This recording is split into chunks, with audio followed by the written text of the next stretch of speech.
We would like to start, so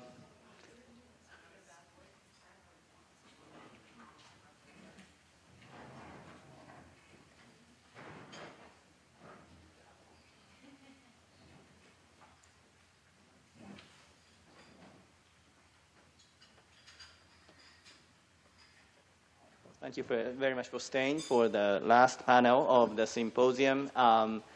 We'll have the first speaker is Professor Haruo Iguchi, our co-host. Thank you for all the efforts for making this symposium. Iguchi-sensei,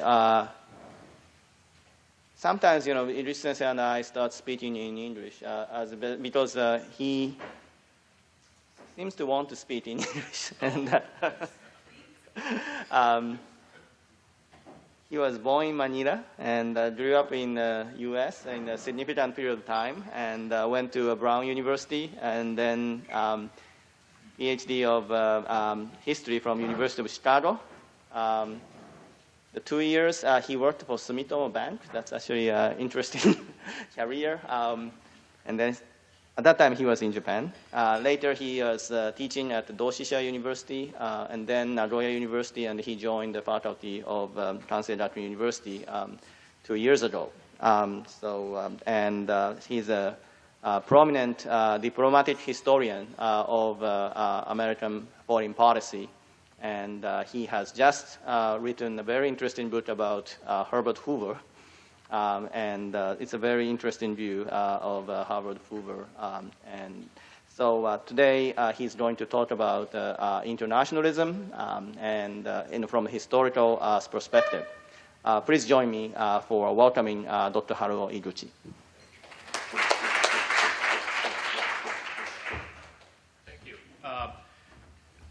I very much appreciate being invited to this symposium, and thank you, Hiroki-san, for organizing it, and thank you for providing me with the opportunity to give a talk here. I do not have a PowerPoint because my talk will be more tongue-in-cheek on internationalism. What's internationalism? Well, my mentor, Akira Irie, Professor Emeritus, used to talk about internationalism, but then he never really defined internationalism. And internationalism is actually a rather amorphous concept. It has evolved over time. And it has internationalism has, in many ways, goes in tandem with the concept of interdependence based on technological innovation. In other words, with the rise of more efficient and faster means of transportation and communication, you have people and things and people and money going across many distances. And through that, through the interaction of people based on technological innovation with new means of transportation and communication, you have interactions with people of different cultures and people of varying various histories. So I would like to start with a simple definition of internationalism. Internationalism is mutual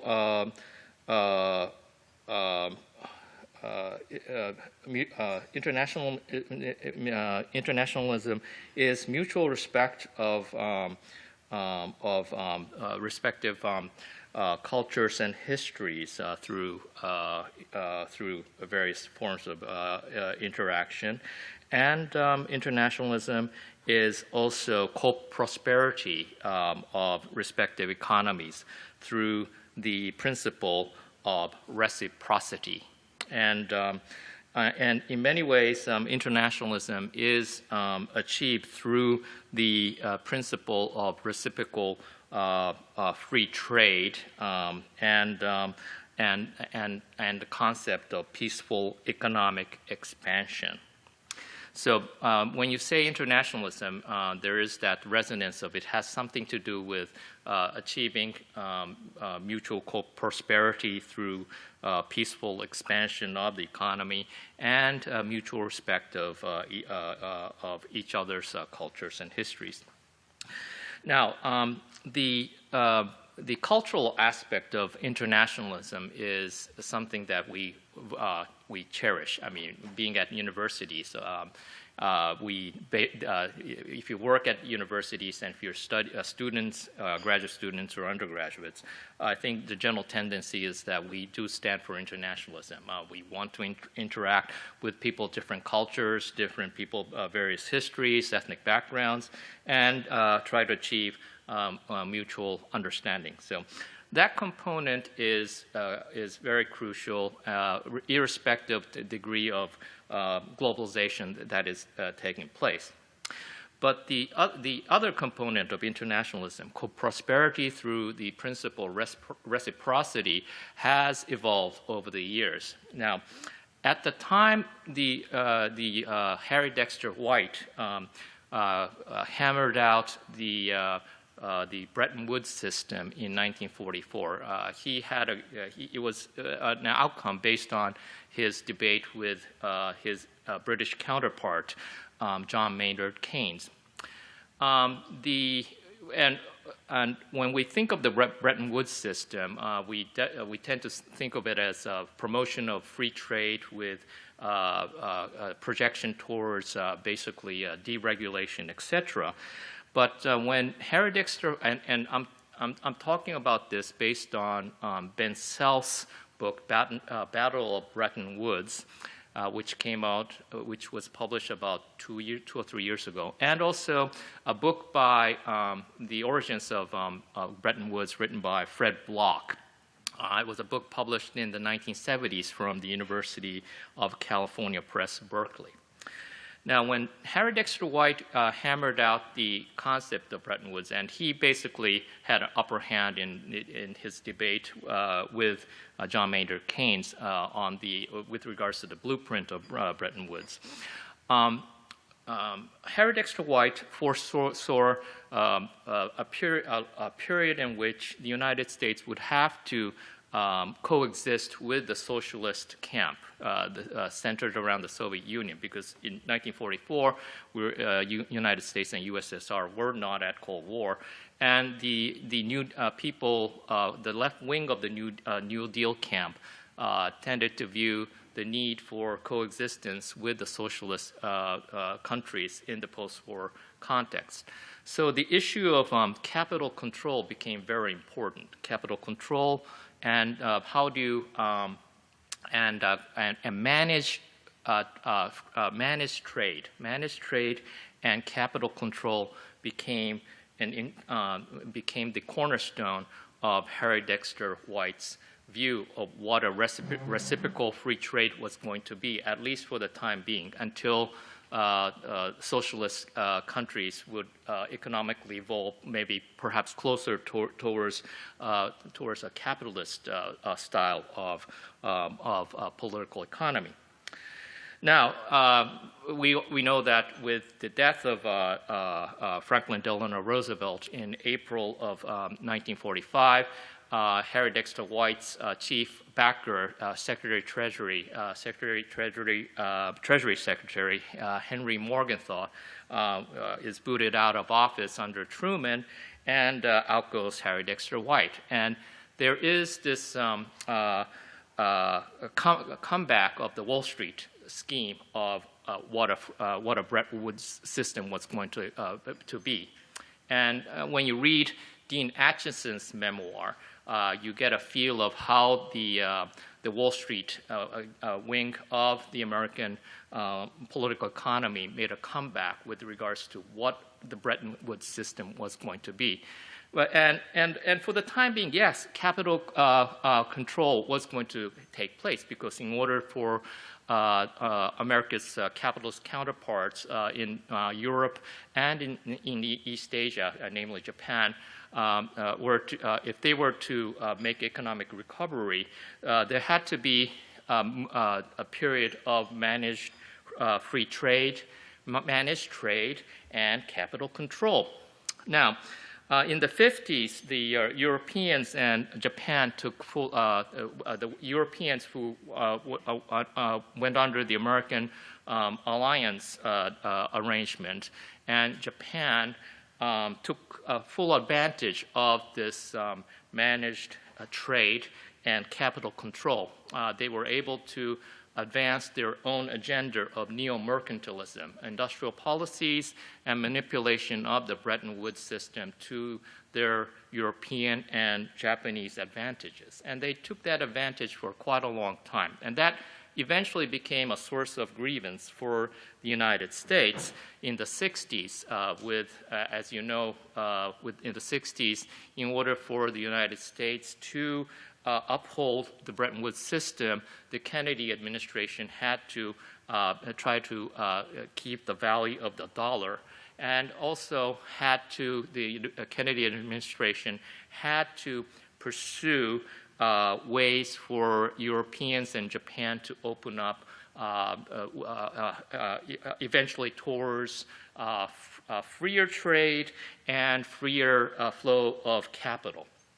Okay?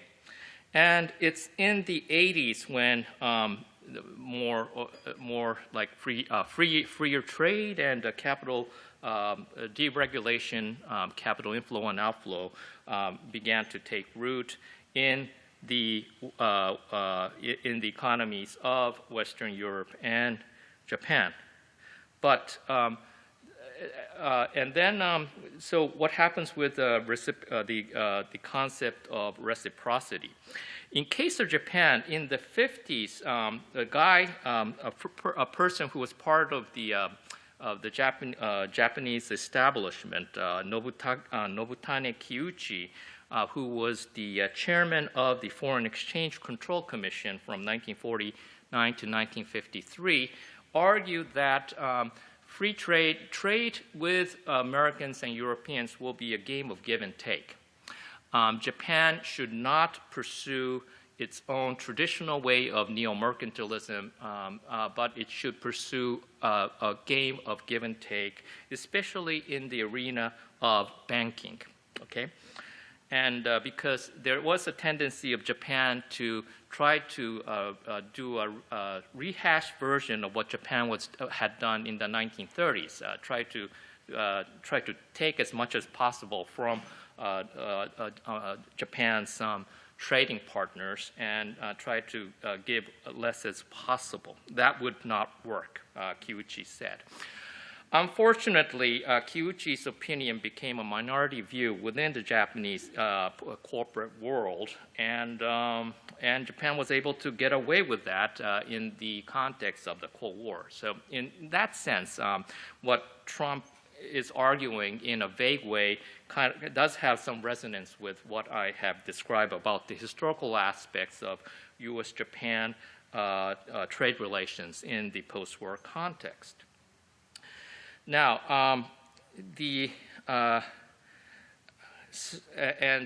in the contemporary situation, okay, the idea of so I guess that currently the Trump administration is trying to hammer out what is reciprocity, and in the world of bilateral trade negotiations, I think the concept of reciprocity is, can be coined in many ways, and I don't think the Trump administration has not been able to come up with a very strict definition. The only thing that they are clear about is that they want to do something about the American trade deficit, excluding the capital account. So, you guys are buying less from the United States, you buy more, and preferably if the trade account becomes zero, then that's good because you're buying about the same amount that we're buying. Now, I'm kind of stereotyping what the Trump administration is aiming at, but in a sense, the current administration is trying to do some form of a managed trade. The tricky question is capital control. I mean, in the era of total globalization since the 1990s, the capital control has been more or less eliminated, especially in capital-related transactions among the industrialized countries.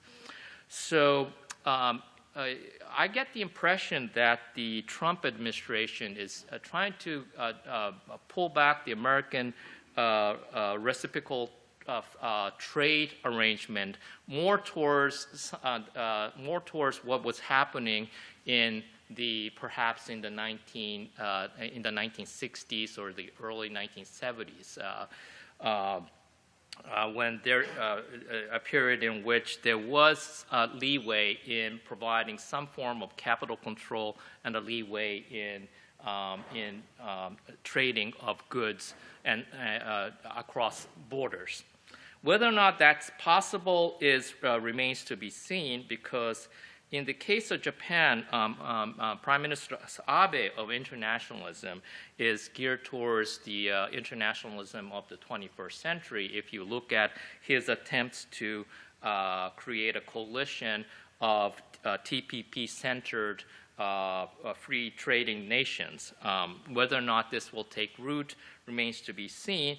But this is a form of Japan's expression about internationalism in the 21st century. Japan, however, is in a dilemma in a sense that on the one hand, you have the rise of the American manufacturing renaissance based on technological innovation in the fourth industrial revolution. Fourth industrial revolution being technologies related to the cloud computing, Facebook, social media, and softwares, you name it, and semiconductors even. Semiconductors used to be the dominant technological piece of Japan, but we only have basically about two major corporations, the Renaissance semiconductors, and it has not been a renaissance for that company. I mean, it's making some comeback with the stock value.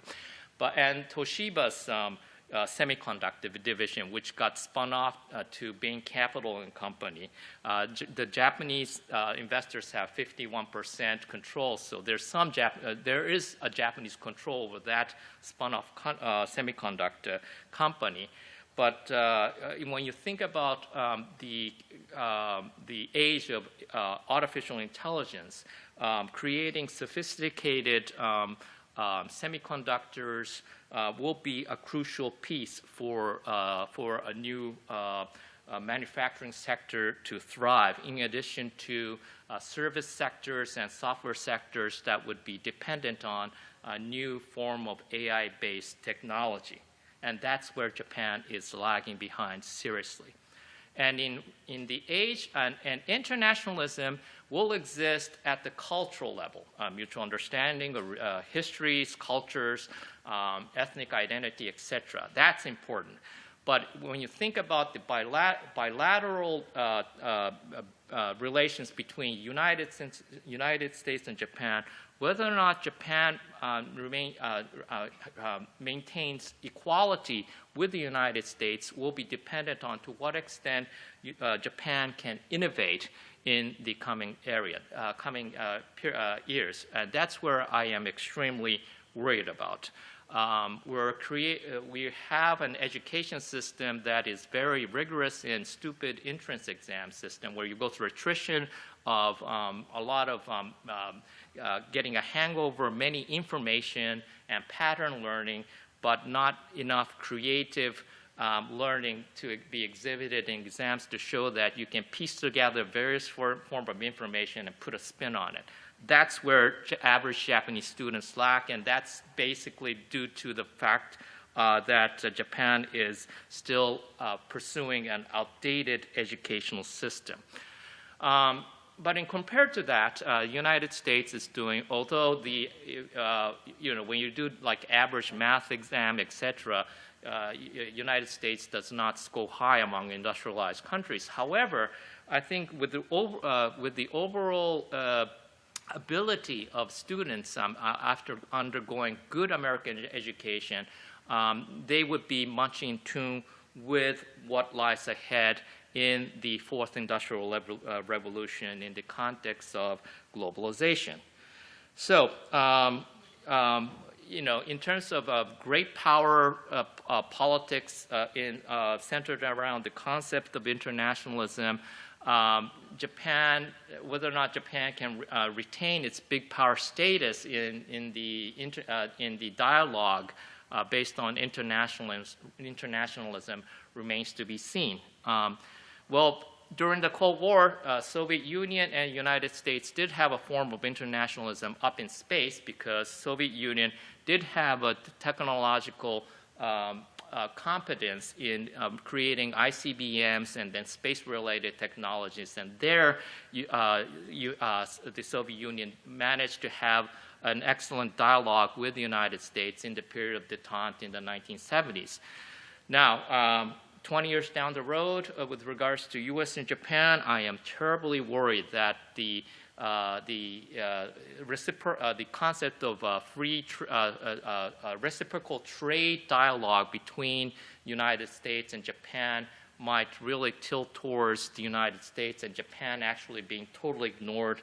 I hope that various reforms and level-headed approach in political choices that would omit populism in Japanese politics would pave the way for Japan's form of internationalism in the age of Fourth Industrial Revolution. Thank you very much.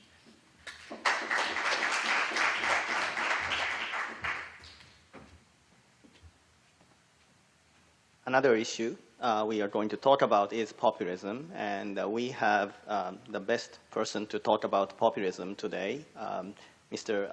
Norito Kunisue. He's a prominent journalist in Japan who has written 2 books about populism recently. And well, a few weeks ago, in the Tower Center, we hosted the Mexican scholar, and he said journalism and media are different. And basically, Trump loves media, but he hates journalism. And so he is a journalist. And well, it doesn't necessarily mean like, what kind of view he has on Trump, but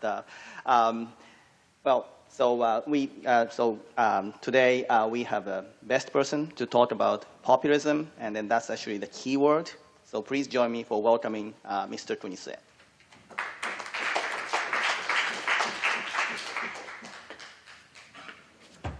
He's going to speak in Japanese, so those who have a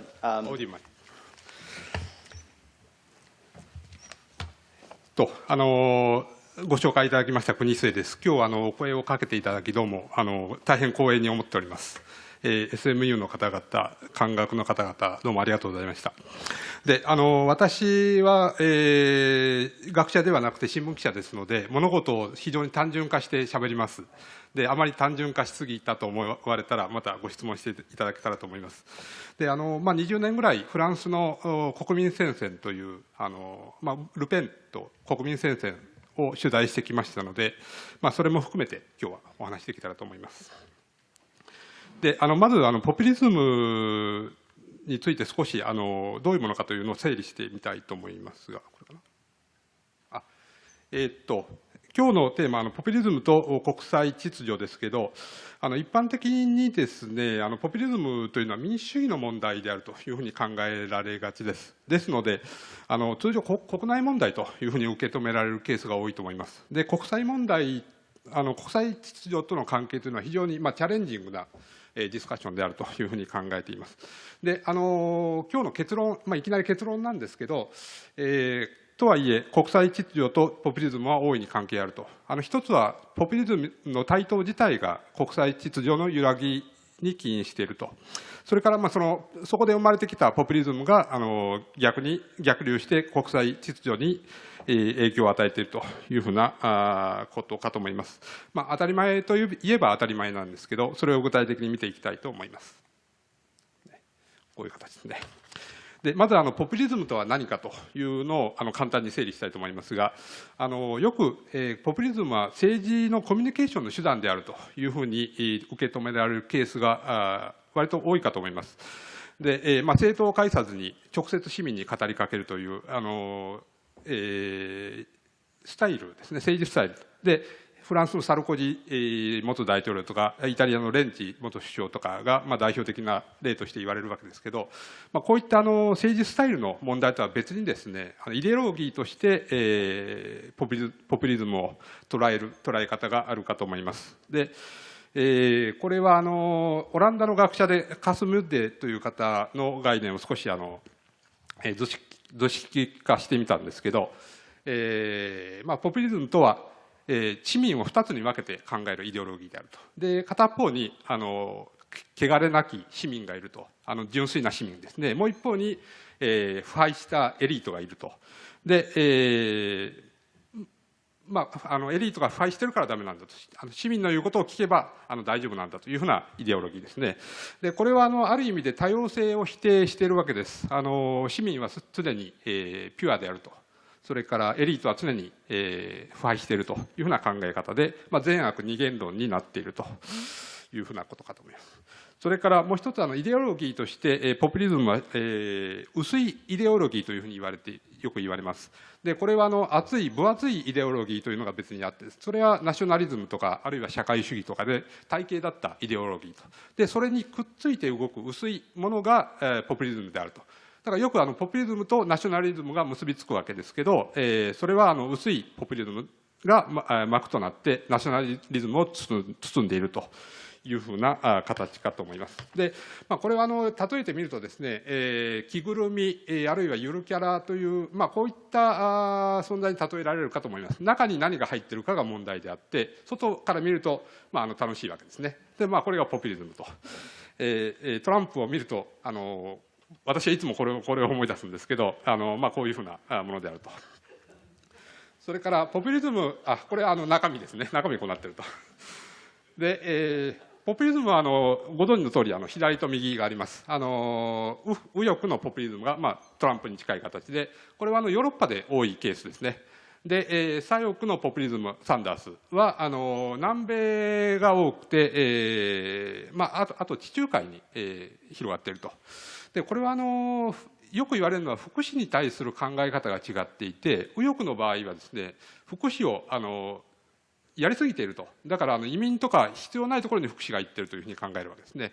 で左翼のポピュリズムは福祉が足りないと、もっと民衆に福祉を分配しろというふうに考えている違いかと思います。でこの違いとはまた別にポピュリズムは二元論2つの面を持っています。釈迦に説法かもしれませんけど、これはメキシコの政治学者でベンハミン・アルジティという方が言っていることですけど、ポピュリズムというのは、ディナーパーティーに来た酔っ払いだと。要は、ディナーパーティーでみんな正解が楽しくきちんと清掃してやってるわけですね。そこにぐでんぐでんに酔っ払った人がやってくると。で追い返したいんだけど招待状を持ってるから追い返せないと。これは招待状というのは選挙で通ってるわけですね。で中に入るともう酔っ払ってるから大声で叫んだりですね、いろんな大変なことをやるわけです。で一方で酔っ払ってる勢いである意味の真実あるいは言いにくいことをぶちまけるというふうな機能も持っていると。でそれに対して会場に入れなかったような人が喝采すると、これがポピュリズムであると。でこの二面性があるわけです。でこれは、その二面性を代表する2人の政治思想家ですけど、片方エルネスト・ラクラウはアルゼンチン出身でもう亡くなってますけど、彼はそのポピュリズムのポジティブな面を強調しているわけですね。それからヤン・ベルナー・ミュラーはドイツ出身の研究者ですけど、彼はその否定的な部分、要するにポピュリズムというのは多様性を否定するんだと、異論を認めないんだと、そういったことで危険なんだというふうな立場を取っています。ちなみに、ヤン・ベルナー・ミュラーはこの9月に朝日新聞社が日本に招きますので、9月に東京でシンポジウムをやりますので、ご関心の方は来ていただけたらと思います。で、じゃあなぜポピュリズムが台頭してきたかと。もちろんアメリカで人民党とかですね、ロシアの、ナロードニキの運動とか、もともとポピュリズムという名前のものはあるわけですけど、現代のポピュリズムというのはそれとは少し違っているだろうと。でいろんな要素がありますが、一つかなり大きいと思われるのは、冷戦の崩壊であろうというふうに考えます。で、冷戦前は右と左、東西で全て分かれていたわけですけど、それがグローバル化になって、上と下に分かれるようになったと。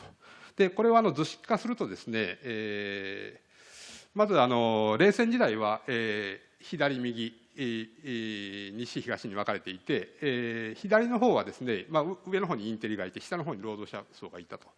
で、右の方は上の方に財界とか、下の方に商工業者がいたと。で、これで上が下を指導するという体制ができていたわけですね。ところが、グローバル化になると、財界とかインテリとかが上に行ってしまうと。で、下に商工業者と労働者層が来ると。そうすると、下を引っ張っていく人がいないわけですね。で、そこに来たのがポピュリズムであると。非常に単純化すると、こういうふうなことかなと思います。で、つまりポピュリズムというのはですね、これはハーメルンの笛吹き男であると。子供たちの前にいて笛吹いて連れて行くわけですね。で、連れて行く先はですね、川の中だったり洞窟だったりしてするわけです。で、だからポピュリズムについていくと、二度と帰ってこれないというふうなことかと思います。で、じゃあ実際にポピュリズムの生態を少し見ていきたいと思いますが、フランスの国民戦線という政党について、この政党、1972年に、発足しています。で、当初は泡沫政党としてほとんど支持を集めなかったんですけど、80年代の半ばぐらいから急に 15% ぐらいの得票を取るようになりまして、で、2002年に大統領選で決選投票に出たと。それから昨年の大統領選でも2回目の決選投票に出たという、最近ずっと伸びてきている政党です。で、これが大統領選の得票率なんですけど、最初1972年にできて2年後の74年に大統領選に初代の党首ジョアン・マリー・ルペンが出ました。で、0.75% しか取っていないと。で、81年、ミッテランが通った選挙はですね、出れなかったんですね。それは大統領選に出るための署名が必要なんです。それを集められずに出なかったと。ここまではほとんど影響力なかったわけですけど、88年に急に 14.38% 取っていると。で、ここで、ずっと伸びてきてですね、で、これ一番最後、2017年は決選に出てるんですけど、決選で最終的に 33% 取ってます。で、そのように伸びてきていると。じゃあ一体この間に何が起きたのかというとですね、80年代まで、1970年代までは、標的の中心がソ連と共産主義だったわけですね。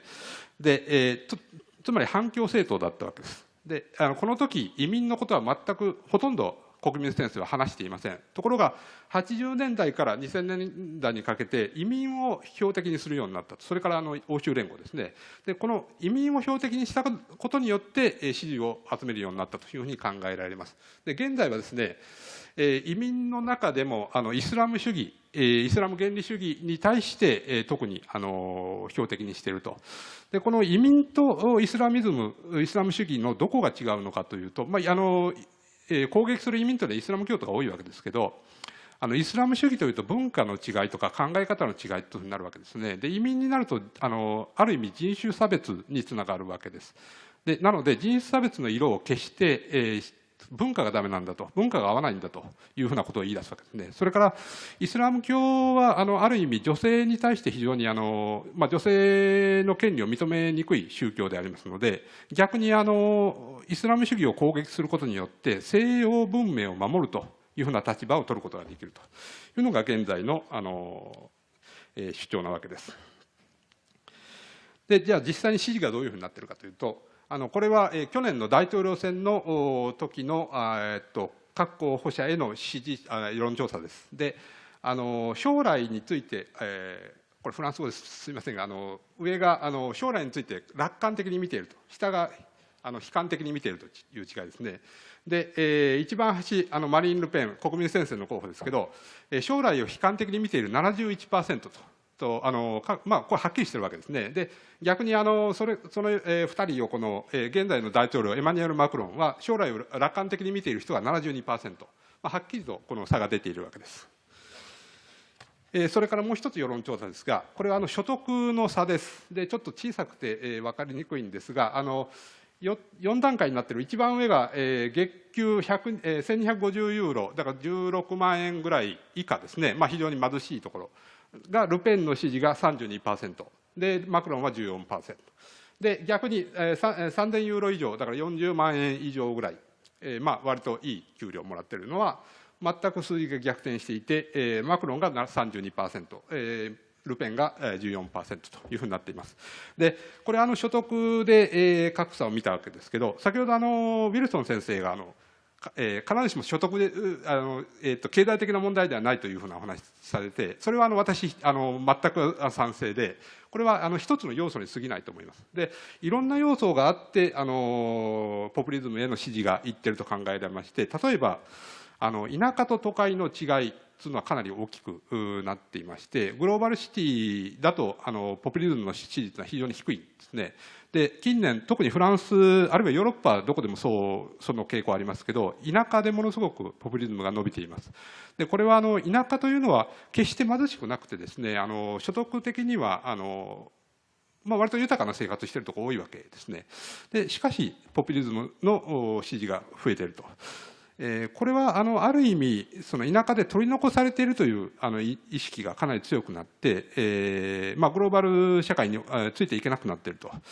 で、そういった意識が支持を生んでいるんじゃないかというふうに考えられます。それからもう一つ大きな違いになっているのは教育の格差でですね、国民先生の支持者は明らかに低学歴の傾向が見られます。そういったいろんな要素が集まって支持が動いているというふうに考えられます。で、ちょっとだけ私決して専門じゃないんですけど、この方トランプですけど、この方についてもちょっとだけ取材しましてですね、一昨年まだ予備選が始まったばかりの2016年の2016年かな、2月にアメリカにちょっと取材に行きまして、当時まだトランプいずれ消えると言われていた頃に集会に行きました。実はその行ったところがですね、フォートワースでSMU のお膝元なんですけど、そこで集会がありまして、で彼の演説も聞いてきました。で演説聞いて、非常にやっぱりルペンとロジックが似ているというふうに感じます。そういった記事も書いたんですけど、でこのトランプの演説聞いた後、ヒラリー・クリントンの演説もワシントンで聞いたんですけど、その時これはトランプ勝つ可能性があるなというふうに思った記憶があります。で、これは世論調査の一つで、アメリカの場合白人人種の差というのもかなり大きく出てますので、そのあたりヨーロッパと少し事情が違うかなというふうには思います。で、こういったポピュリズムの問題がありまして、じゃあこれが国際秩序にどういうふうに還流して影響しているかというので、2つここで指摘できたらと思います。一つはなんて言いますか、ナショナリズム、右翼ナショナリズム、ポピュリズム同士の結託、連携といいますかですね、これは私は自分の作った言葉ですけど、グローバルナショナリズムというふうに呼んでるんですけど、ナショナリズムとグローバリズムとは大体対立するものだというふうに言われてるわけですけど、それがくっついてると。で、ナショナリズムがグローバル化してるというと、なんかちょっと変なんですけど、で、特にヨーロッパで、ナショナリズム、各国のポピュリズム、ナショナリズムと同士が結びつくという傾向が非常に最近強まっています。で、その中にロシアのプーチン大統領がいるというふうなことで、これはこれ違うな。あれこっちだ。これはハンガリーのですね、ポリティカルキャピタルというシンクタンクがあるんですけど、そこが調査したヨーロッパの右翼政党の動向です。で、ちょっと小さくて分かりにくいんですけど、ヨーロッパの右翼政党、24 24政党のうち15政党がプーチンと非常に近いと、プーチンの統一ロシアの政党と非常に近い関係を持っていると。もちろんフランスの国民戦線も実際に大統領選で金を融資してもらったりしていますので、そういった関係が出来上がっていると。で、これはアメリカでもいろんなことが言われていて、関係があるやなしやというふうなことも言われていると。これが一つの大きな影響になっていてですね、国際秩序の不安要因になっていると。それからもう一つ、これと関係するんですが、この、つい最近あった会談、で、かなり東アジアの情勢が動き出したわけですけど、これはこれで、トランプ大統領の成果と言ってもいいかと思います。一方でですね、これある意味この朝鮮半島は動かしているわけですけど、逆にイランは逆にやってるわけですね。で、このあたりの原則というのが非常になくなっていて、行き当たりばったりの政治になっていると。で、これはある意味日本で時代劇というのがありますが、時代劇で将軍が出てきてですね、一括すると物事が変わるというふうなそういった、テレビドラマ的なですね、しかしそれどこ行くか分かんないわけですね。で、こういったことを重ねていると一回では変わらないですけど、長年経っていくとだんだんその秩序が崩れていくだろうというふうに考えます。で、じゃあそのポピュリズムとどういうふうに向き合えばいいかと、一つちょっとだけこれ去年出た本でですね、これオーストリアの女性でジュリア・エブナーという方が書いた本でですね、非常に興味深い本です。これはポピュリズムとですねイスラム主義の関係を書いていましてですね、通常ポピュリズムとイスラム主義というのは対立するものだというふうに言われているわけです。で、欧州の右翼なんかもイスラム主義を非常に攻撃しているわけですけど、そこで実はこの2つは非常によく似ているというふうな調査の結果です。で、例えば敵を定めて攻撃するとかですね、伝統的な価値を守ると、それから過去を理想化すると、それが反グローバル化であるとから陰謀論を信じやすいと。で、戦争が迫っているとかって騒ぐといったこういったロジックがかなり似ているわけですね。で、同じコインの両側だというふうなことを言ってるわけですけど、こういった調査も含めてですね、ポピュリズムを相対化するというふうなことが必要かと思います。で、ポピュリズムというのはこれまで、特に欧州でどうやっていたかというと封じ込めるというのが中心の対応だったわけですね。で、ポピュリズムの政党は議会に代表を出さないと。で、封じ込めればなんとかなるというふうな形でやってきたわけですけど、それではなかなかもううまくいかないだろうということで、これからはいろんな形で相対化して、議論をしてやっていく必要があると。もちろんそういった形でトランプを共和党に入れて、でそれで乗っ取られたということも起きるわけですけど、封じ込めではなかなかうまくいかないと。こういったいろんな分析をしていく必要があるだろうと。で、いろんな比較をするということが大事になってくるかと思います。で、これをちょっと飛ばしてですね。で、最後に政治を少し大雑把にざっと見ますとですね、真ん中に、冷戦時代の東西から上下に変わったその一般の既成政党の世界があるわけですね。そのマージナルな形として、左翼ポピュリズム、右翼ポピュリズム、あるいはヨーロッパの場合イスラム主義とかですね、あるいは反動勢力とか、そういったマージナルなものがあると。で、トランプの場合はこのライトウィングポピュリズムからライトの方に侵食してきて乗っ取っちゃったというふうに捉えられるわけです。で、じゃあ対策どうしたらいいかというとですね、その分かりやすい例がこのフランスのマクロン大統領のケースで、彼はその真ん中を抑えてるわけですね。で、両側を排除して真ん中をまとめたと。だから当選できたと。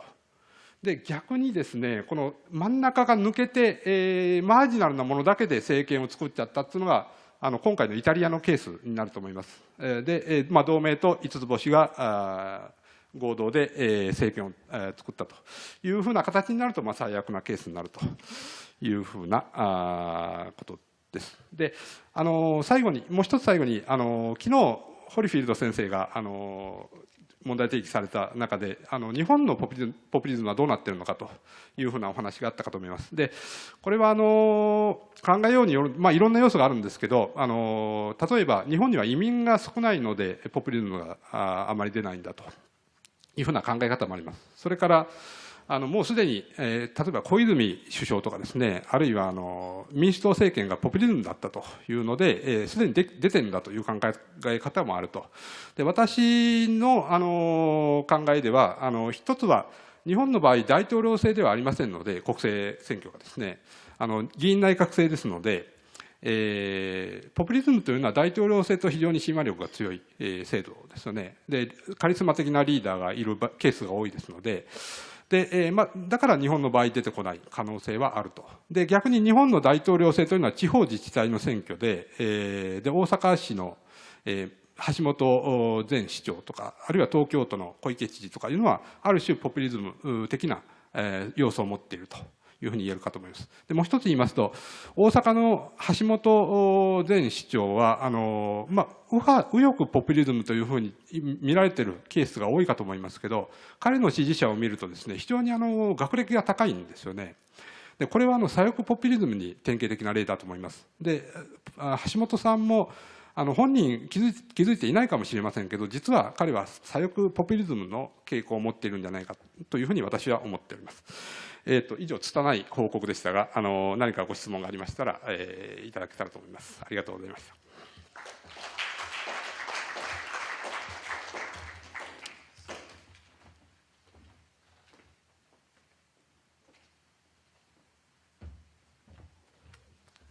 Thank you very much, Kunisue-san.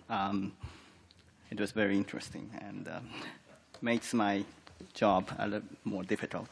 I'm now finally standing here rather than there. I don't think I have to introduce myself, and introducing myself is quite difficult. By the way, I'm Hiroki Takeuchi, and thank you very much for coming to this conference, symposium, and then also thank you very much for staying until the last presentation. Today I'm going to talk about internationalism, populism, and reformism from the perspective of the relationship between internationalism and reformism, and focusing on a very big issue that is the China-Japan-US relations. I'm a China specialist. I'm currently in the United States. I'm originally from Japan. So China-Japan-US relations is an issue that I have been asked very frequently. And then now it's a tumultuous time. That is actually what the tumultuous, this actually word, I was not familiar with this word until 2 years ago. And then for some reason, for the last 2 years, we use a lot. And then it's a very convenient word to describe the current world politics. And another thing is, and I have been in Texas for 10 years, and before that I was in California for 12 years, and then before that I grew up in Japan. And often, like I'm asked by my American friends, you know, I moved from California to Texas, and California and Texas are very different, right? And then I always say not that different. It's just as different as Japan and California. So, so it's very similar, I would say. Today, so is this on? Okay. My question is, so I talked about actually the Texas also. This issue, I'm talking about China-Japan-US relations from Texas perspective. And then, you know, my question I have been working on recently is this question, especially after Trump's election. So Trump says an America First policy, and then that actually means that, you know, United States now has lost the intention to be in the driver's seat of a liberal international order. And then liberal international order means free trade and democracy. And today I'm going to talk about, mainly talking about free trade. The idea is who leads it, right? So who leads international trade order? And the United States now declared that the US will step down. So that's why I kind of erased the United States. And then also the United Kingdom has decided the Brexit. So United Kingdom also doesn't have a room to lead the international trade order. And then this is actually the 10 largest economy in the world, by the way. So among these 10 largest economy in the world, which country may lead international trade order? That's my question. And the first candidate probably is the second largest economy, China. And then actually today I'm going to argue that it's very difficult for China to lead international trade order. Probably China has intention to lead international trade order based on what Xi Jinping has said, but I doubt that China has, whether China has ability to lead international trade order. So then, going to the third one, that is the Japan, right? So the Japanese economy is the third largest economy in the world. Japan's problem is kind of opposite problem to China. I think that Japan has some ability, certain ability to lead international trade order. Question is whether Japan has the intention to lead international trade order. So the background of the U.S. Domestic politics, and Matthew talked a lot about U.S. domestic politics more comprehensively. But what I'm saying about, I want to focus on is these three states were the most surprising results of the last election. Previous 6 presidential elections, always these 3 states went to Democratic Party. This time it became a Republican candidate, this case Donald Trump won. What happened was basically, if you categorize all the counties into urban versus rural, in the rural areas, Donald Trump won very big compared with Mitt Romney in 2012.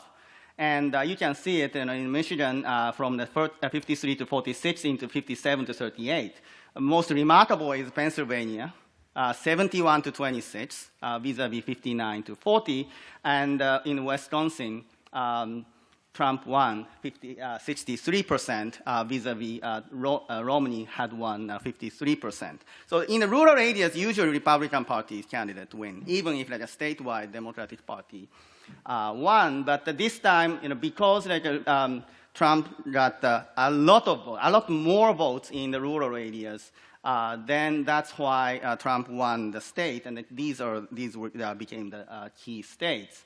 One thing that I'd like you to keep in mind is, as Kunisue-san says, rural areas doesn't necessarily mean poor. Another thing is that rural areas does not necessarily mean, there are a lot of farmers. It's more like maybe the small town which used to have a few good factories that created good jobs, and then they may have been closed for last decades, and then so that's actually the typical rural small towns. And in terms of the job gains and losses, we were surprised with the result from the Midwest states. And then you can look at what states have lost the most jobs since 2000. Michigan most, and then Ohio, Illinois, Indiana, Missouri, and Wisconsin.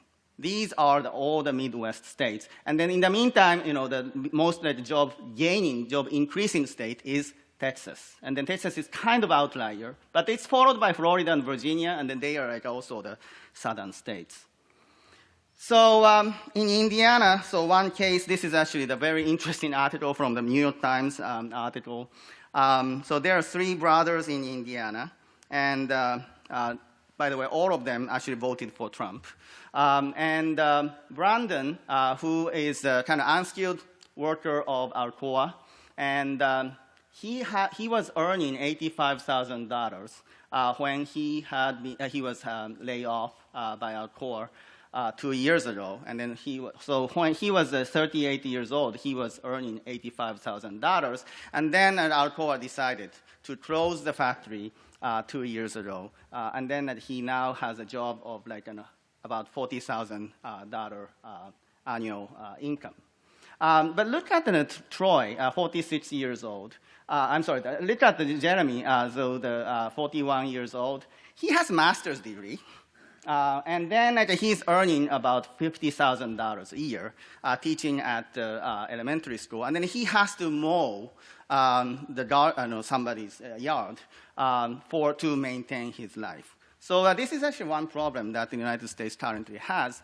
Unionized workers have I would say, the ridiculously high income originally. They enjoy the very high income, and then now from the employer's perspective, once they have a chance to replace the workers with robots or like moving out to some other country, they may close the factory if the workers' wage is too high. And then, so at the same time, if you invest in education, may or may not be rewarded. So this is another, the title of another New York Times article, and then that's actually the long-term job killer is not China, but it's automation. Well, I kind of agree that mainly it's because of the automation. The U.S. Economy, most of the job losses can be explained by automation, and then very small part, it's about like 75 to 85% can be explained by automation, and then in the meantime, 15 to 25% is explained by trade. This article actually a little bit like underestimated the impact of trade with China, because most of the part that the trade causes the loss of the jobs in the United States can be explained by the trade with China, but mostly it could be explained by automation. And then when jobs are lost by automation, what happens? Lawrence Katz said, the prominent labor economist at Harvard says, just allowing the private market to automate without any support is a recipe for blaming immigrants and trade and other things, even when it's the long impact of technology, which means trade and immigration are the scapegoat of the job losses. And then that will happen if the society or economy does not have a safety net. And then that's actually one thing that has happened in the United States. So who has created the job and who has lost the jobs? Basically, most of the jobs are lost by the US-based corporations. And in the meantime, actually, this is actually, I'm blaming for a Democratic side also. And Senator Sherrod Brown of the Democrats from Ohio said, talking about NAFTA renegotiation, and he said any trade proposal that makes multinational corporations nervous is a good sign that it's moving in the right direction for workers. Well, I don't think so. Who is it has been creating the jobs? Mainly foreign-based multinational corporations have been creating the jobs in the United States. That had been actually most of the jobs lost is because of by the US-based corporations. So why foreign-based multinational corporations have created the jobs, especially in a place like Texas? Well, this is actually a result of so-called the fragmentation of the manufacturing, or some people call, economists call the second unbundling. So the first unbundling is unbundling between the production and consumption across the nations. So if the production and consumption are in the different countries, then the international trade occurs. Very simple, right? But second unbundling is quite different. That is, traditionally, the manufacturing was done within the one large integrated factory, right? So, but now what is happening is, there are each production block is located in a different factory, and not only each factory is, each production block is located in the different factories, but also each factory is located in different countries. So a lot of the trade of manufactured goods now is based on the fragmentation or second unbundling, in a sense that that is based on the service links. So one production block is located in one country, and then it goes to another country, and then so the next production block is located in another country. So that is the result of the fragmentation of the manufacturing. So who is international trade, liberal international trade order? Well, so you need the rulemaking of international trade based on the fragmentation. And one of the, so more and more rulemaking of international trade is moving toward the domestic regulations. I can talk a lot about rules of origin, but that's actually quite complicated. So I can talk about it, but I will skip it. It's a big issue currently in any kind of trade negotiation. But the domestic regulation have become more and more important for the rulemaking in international trade because those that the productions are located in different places. And then one of them is actually state-owned enterprise reform. So let me talk about this. So the political implication of the new rulemaking of international trade is in order to be committed to rulemaking of international trade, that state has to be committed to domestic regulatory reform. Okay. So, and then domestic regulatory reform is, of course, the core issue of most contentious issue in domestic politics. So that's how the domestic politics is really related to international trade negotiations. And then there is a coalition. Once the trade becomes the domestic issue, the kind of domestic coalition, new domestic coalition emerges. That is, those reformists who argue for the regulatory reform makes a coalition with those internationalists who is leading the free trade. So those free trade advocates and reformists are at the one hand, and then those who try to conserve, who try to protect the vested interests, like a state-owned enterprise system in many countries, not in the United States, but China, Malaysia, Vietnam, or many countries that has a large state sector. Those who try to protect the vested interests in the SOE system, state-owned enterprise system, they make a coalition with the anti-internationalists. And then anti-internationalists use, and then anti-internationalists use the nationalism, and then they try to make international environment more abrasive. So that's actually the kind of interesting coalition emerging. And then one interesting thing is, and here China comes in. There is a power struggle in the elite politics in China, and then core of the Chinese domestic politics is actually the elite politics. And then that elite politics follows the reformist internationalists on the one hand, and then conservative hardliners on the other hand. So here my argument is that nationalism, it does not come from kind of scratch, but nationalism is actually based on, or nationalism is a tool for conservatives, those who are against the reforms, those anti-reformists, to resist the regulatory reform. Okay, so very domestic political issue. Well, what's happening in Japan? One thing is in Japan, well, there is a kind of, this is very simplified, and actually Justin and Yamada Sensei and those people who know a lot more about and who knows more complicated picture. But I think that in Japan, what has happened is new coalition has emerged in the sense that originally most of the people were in the kind of less military roles and pro-US and so-called the line of the Yoshida Doctrine. But now more and more people are going to the going up from the left-hand side. That is so what Abe calls the proactive diplomacy. And and more military roles, but still pro-US. And then still like an anti-US side, there exists a certain number of people. But then I think that when the people say, well, Japan is going to the right wing, well, maybe slightly, but it's still like a majority is within the pro-US side. And Japan, so the China, United States is stepping down from the driver's seat of the leading international, liberal international order.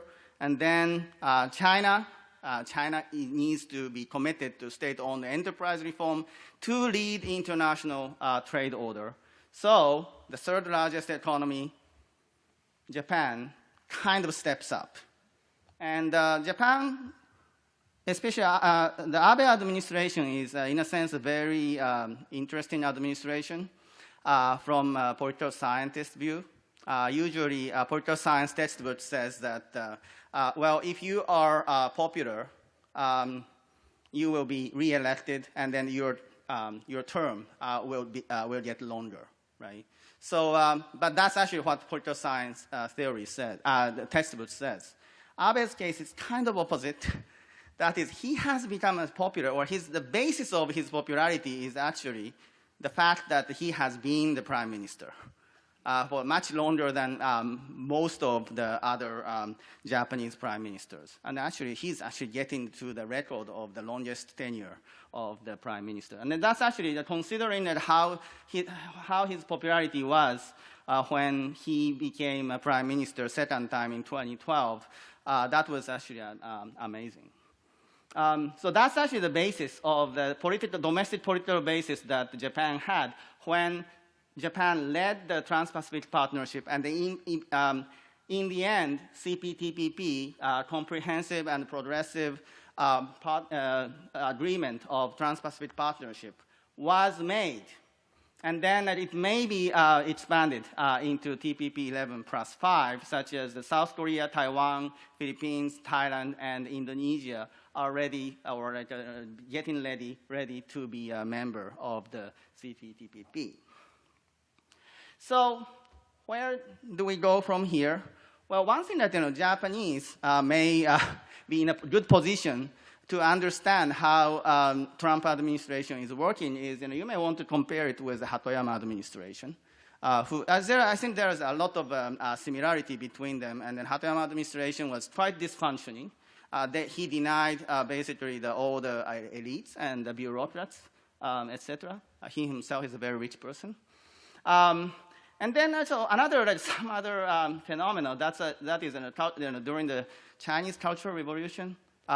It's a different regime, but actually basically what Mao tried to do is, in order to gain his popularity, he tried to use the division of the society, and then also he tries to divide the society even more.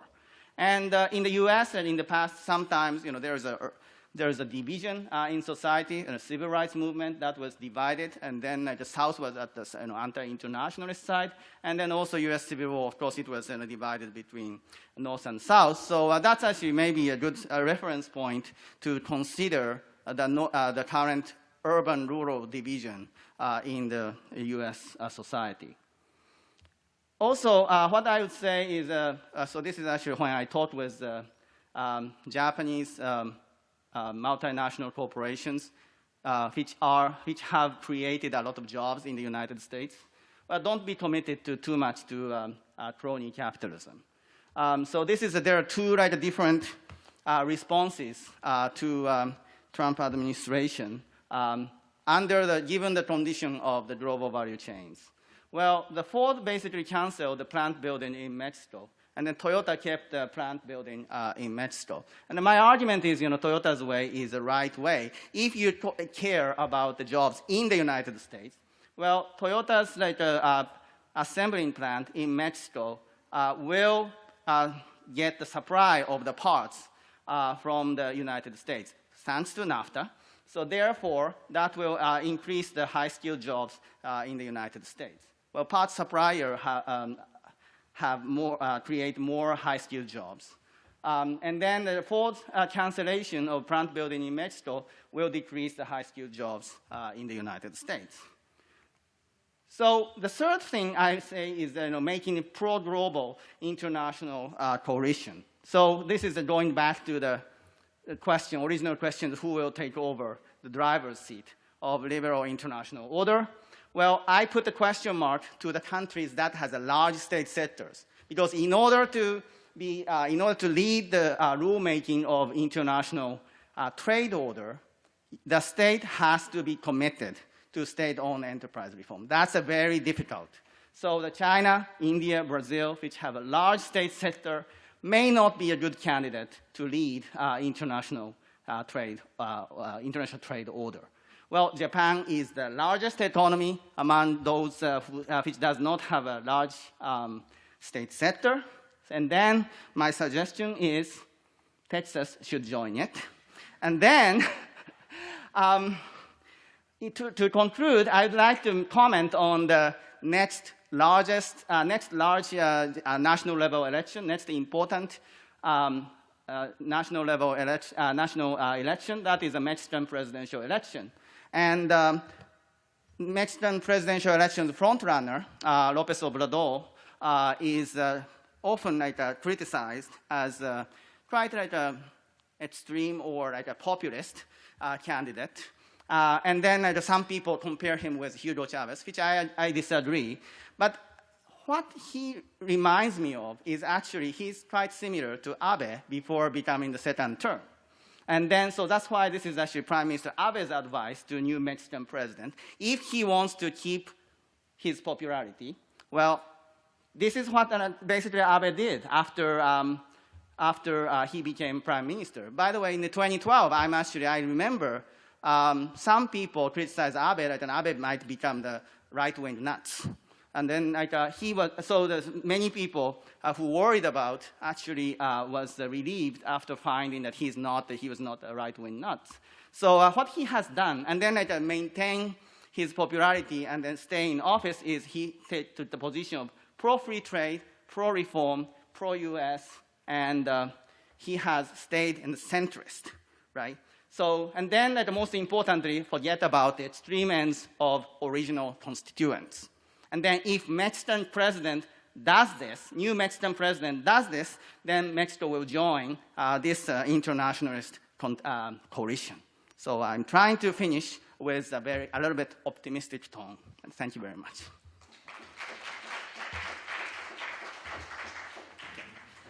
Now I think that I would like to invite Nico to be a discussant, and then also I would like to invite all the speakers to the front seat, and we are following Nicolas' discussion, we will discuss.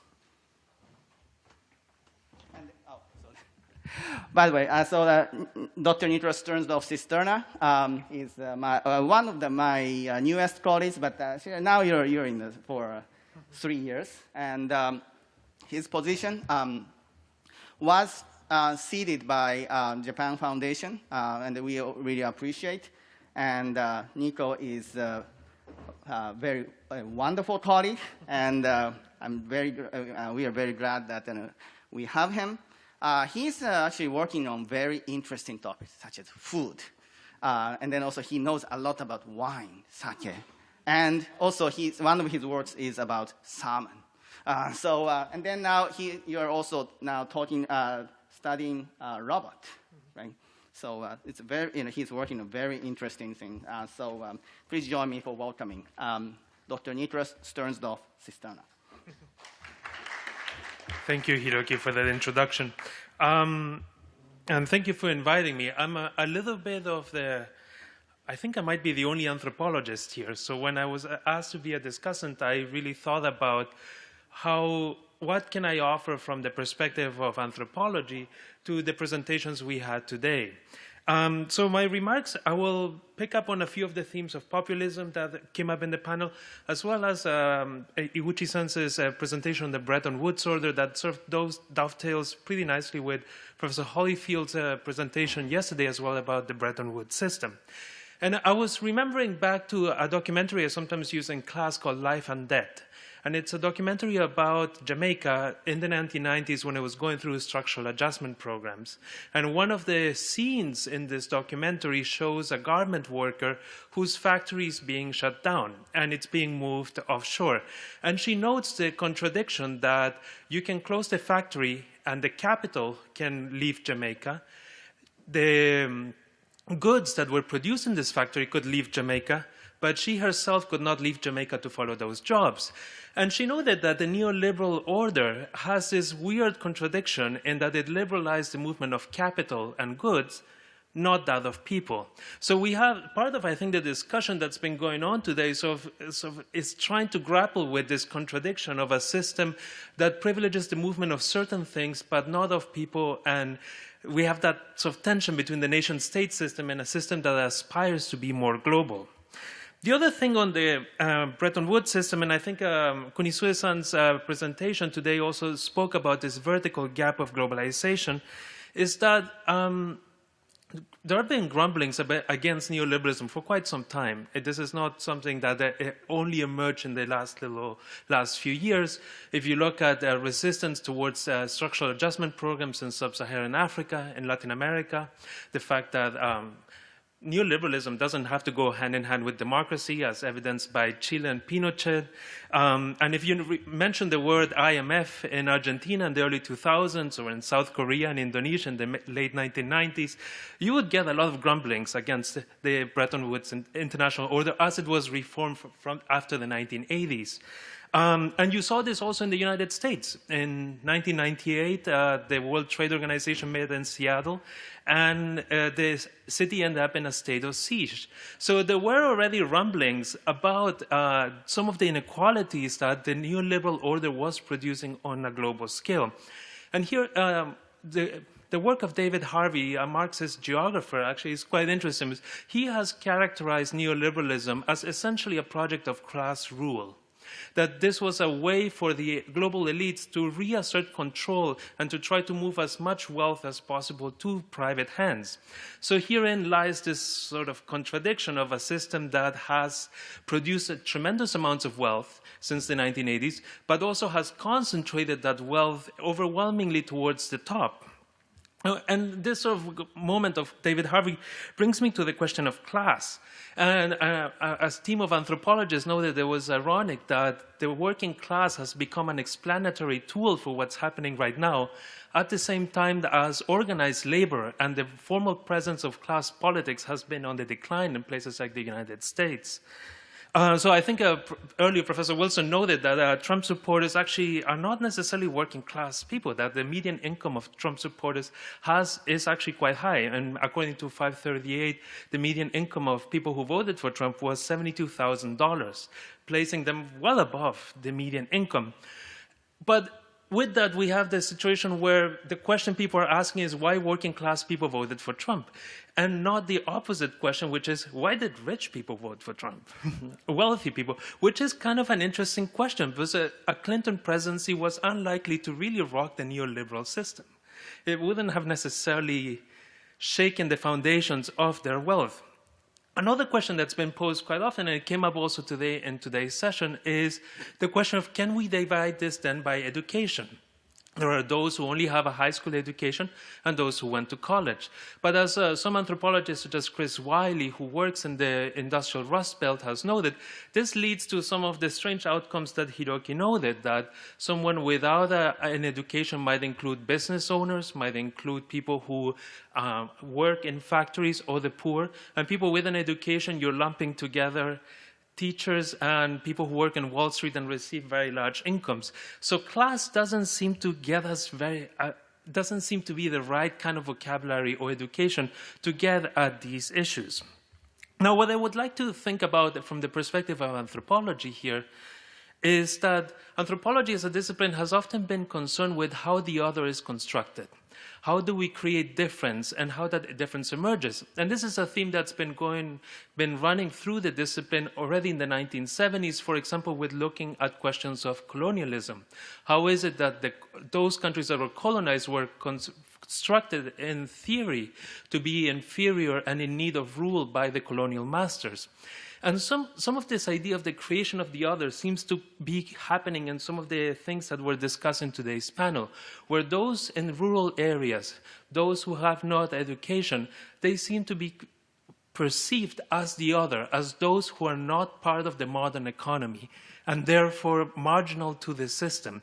And in a way, this depiction of those who are marginal as existing outside modernity is a form of symbolic violence that is happening on them. And I think this might actually, so it's some of the same dynamics that anthropologists had been looking at in the context of colonial, post-colonial relations are also in some ways resurfacing in terms of urban, rural, those with education and the elites, and those who are somehow perceived to be in dying industries that, well, people who work in coal, their days are over.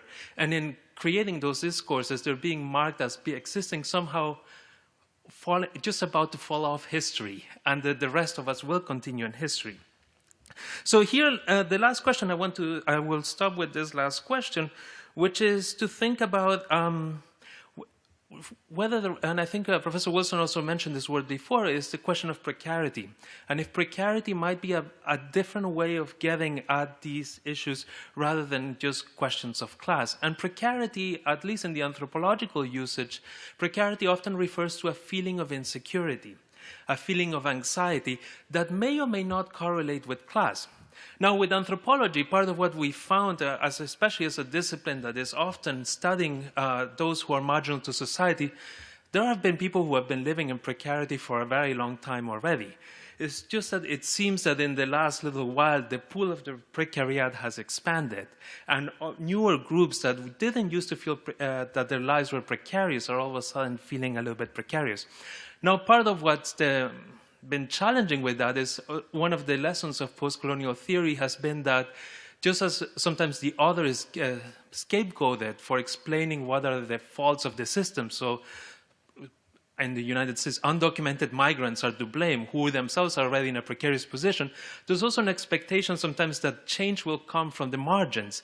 And somehow African-American voters, Latino voters, especially African-American women voters, have been pointed to as like, this is where change will come from. But in some way, this is placing the onus of change on those who are already marginalized within the system, which might be an unfair expectation. No, so I will wrap up here, and my question to the panel, I think thinking about this question of precarity is, what is it about the neoliberal order in the last 30 years that seems to have been conducive to a feeling of precarity? Because in spite of the large amount of wealth it produced, it also seems to have, and you can disagree with me, maybe you argue that actually neoliberalism has nothing to do with precarity and anxiety. But if you feel that there is a connection, what is it about the neoliberal order that has led to this feeling of anxiety in so many, in spite of the wealth that that's produced? Thank you.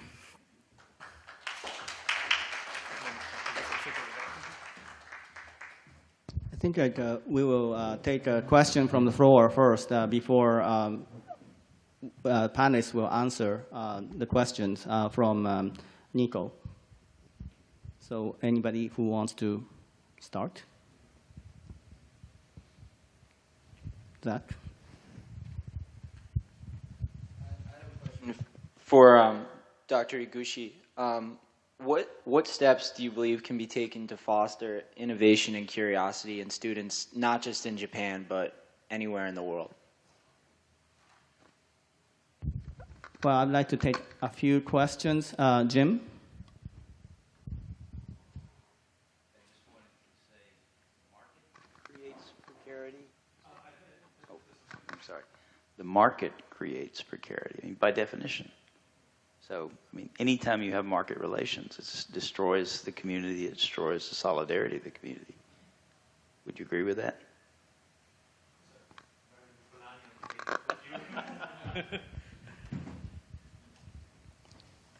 Let's take one more question.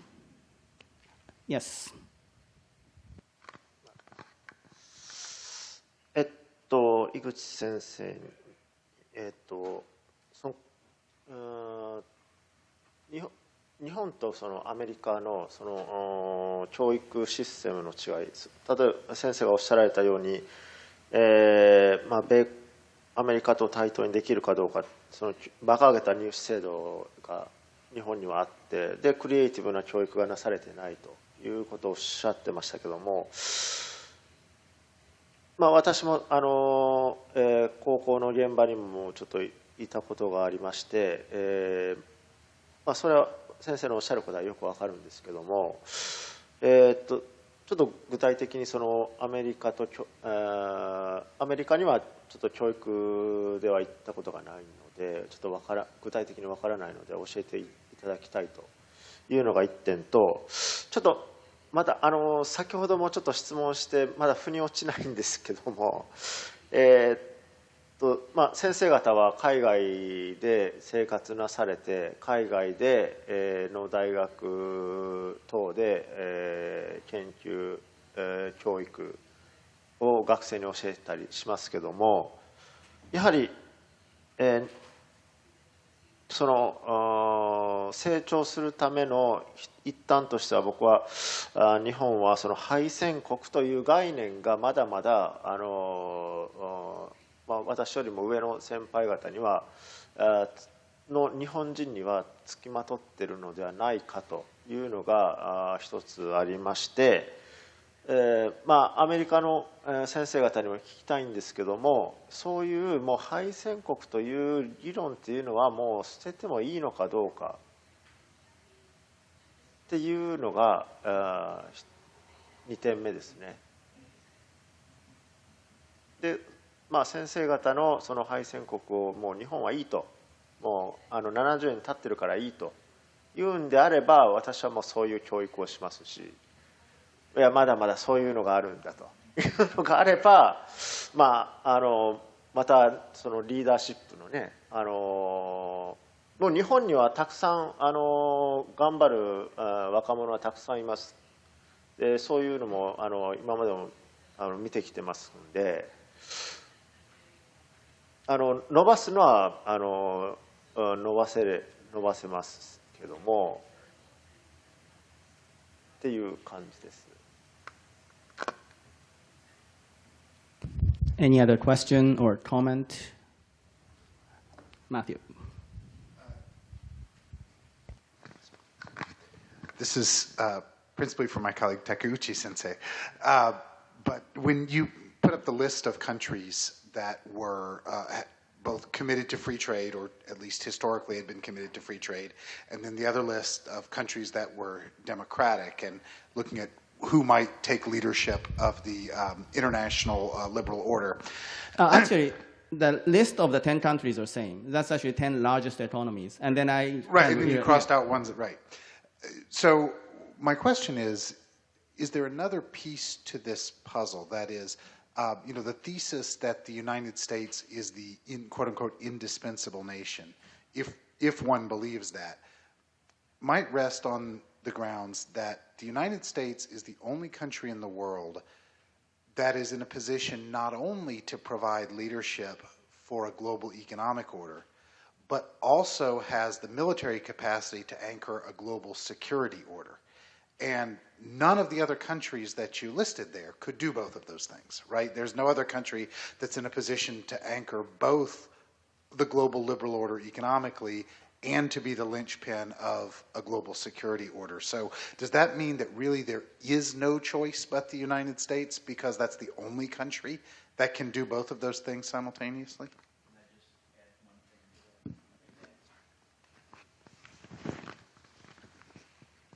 Well, I know Matthew's not an international relations theorist or scholar, but he just articulated very well the theory of hegemonic stability, which says that you cannot have any kind of order globally unless you have a hegemon. You need one powerful state who's willing to assume the costs underwriting the system. This is a point I made yesterday in my remarks. So if you subscribe to this theory, then you should be very fearful for world order, for peace, prosperity, and security, because if the hegemon abdicates. There was a scene in an old film about Arthur and the Knights of the Round Table where the king has abdicated. And I think there's a picture of Lancelot running naked through the woods saying, "Run away." You know, the king, the king has abdicated authority. So we go back to a purely Hobbesian world. So so this idea that you need the hegemon, you know, to underwrite the international order. And of course, international relations scholars have argued about this and spilled a lot of ink about it. But you know, it is a critical question when you're looking at any kind of global order. Any other question or comments? Okay. Do you want to have? Okay. So.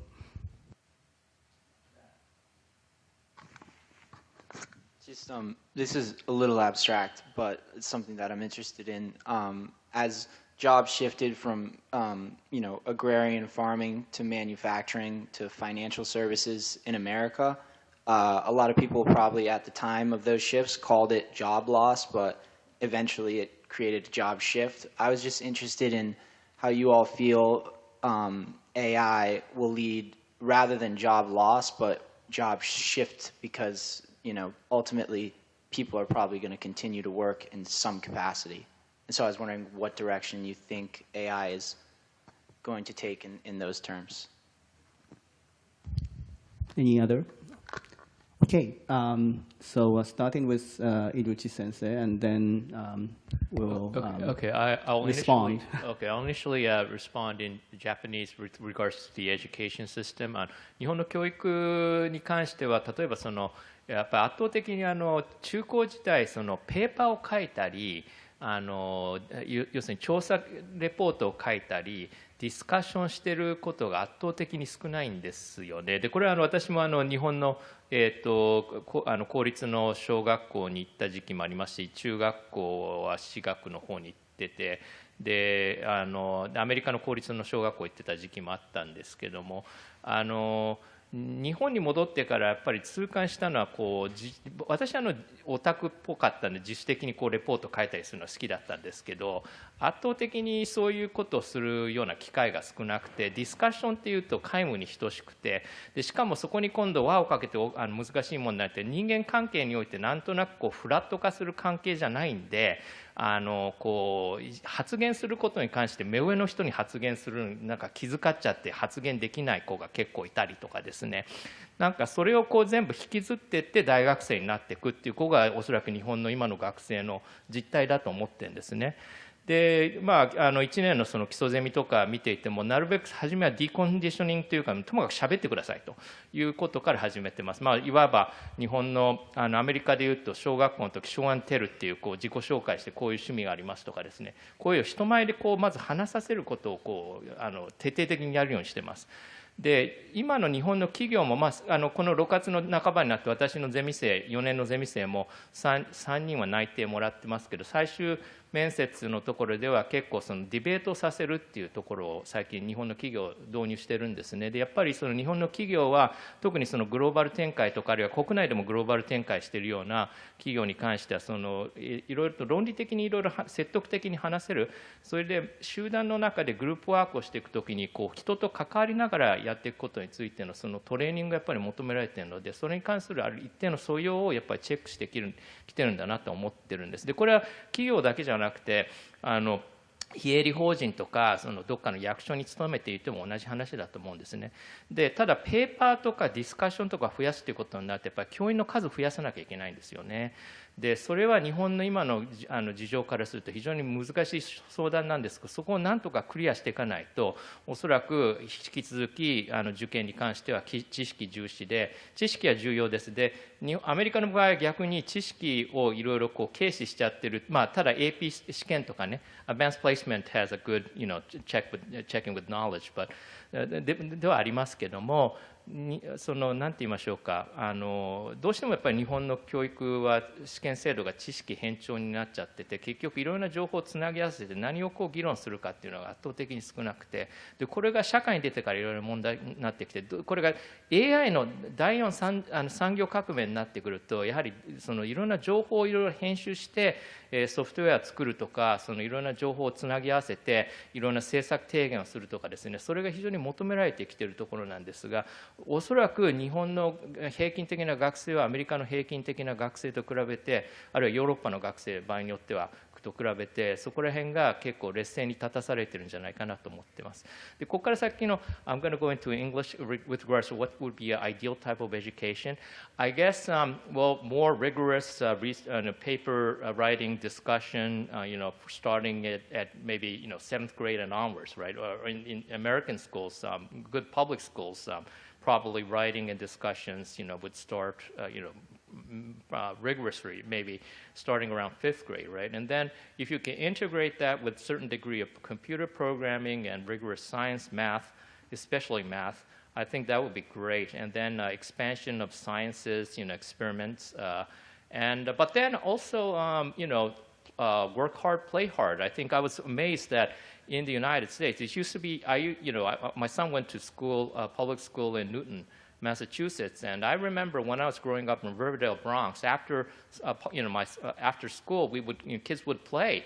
But then, even in American public school system, I mean, after school, at grade 3 or grade 4, I mean, kids disappear within like half an hour from the playground because they have, many things to do, and that's, I was really amazed by that. In case of Japan, kids disappear from the playground when school is over, and with only some exception, I occasionally feel glad when I see kids playing on school ground after school, because I see that as more of a normality. But that's become an anomaly in Japan, because they go to cram school or or sorts of like learning I don't know, special skills. Hopefully, so. There needs to be a certain ways of brain development through playing sports, things of that sort, in addition to rigorous academic stuff. So and then job insecurity. Oh, it has to do with globalization. With one thing is technological innovation. So regardless of whether you work in Japan, Europe, or the United States, if you get an entry-level white-collar work, that's great. But then when there might be a chance in which you might get fired due to technological innovation and international competition. So that's an area of insecurity. Another sense of insecurity has to do with like healthcare, social welfare, because most industrialized countries are facing a dire situation with regards to entitlements program. So that is another sense of insecurity. And how do you address that? Well, maybe certain form of egalitarianism and maybe progressive taxation system. That would be great, but that's always that's been a difficult issue since the 1980s among advanced industrialized countries, when most industrialized countries chose to pursue small centralized state rather than Keynesian big states. So. And let's see, I'll just stop at that for now. Thank you.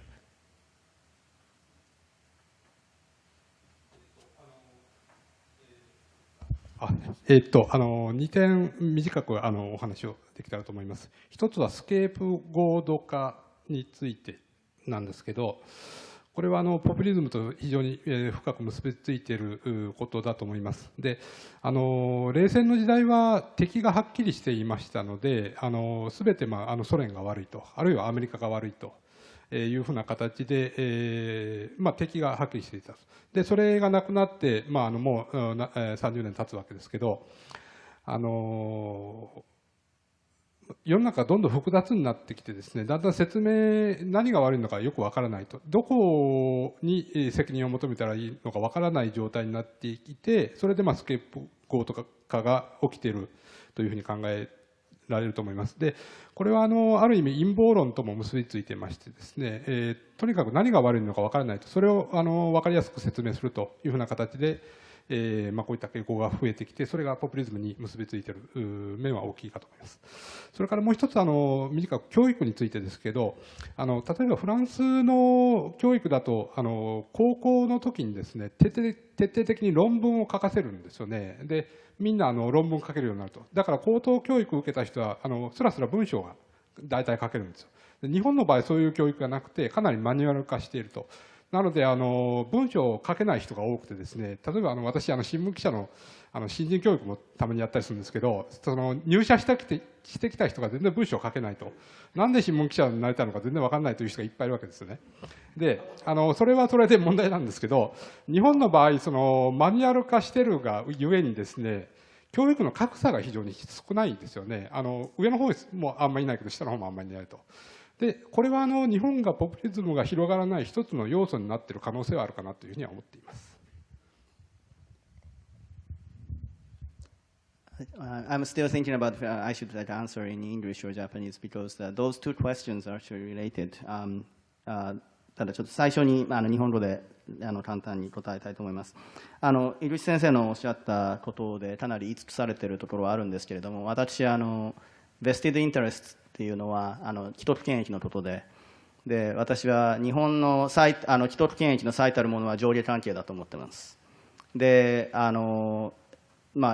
口先生のおっしゃりましたし、今質問した方からも提起がありましたけれども、今私はアメリカに住んで22年になりますけれども、今の若い人って私が大学生だった時よりもはるかに優秀で、特に今回このシンポジウムは関西学院大学の国際学部との共催でやらせていただいておりますけれども、国際学部というのは学生全員が海外留学を義務付けられている、必修であると。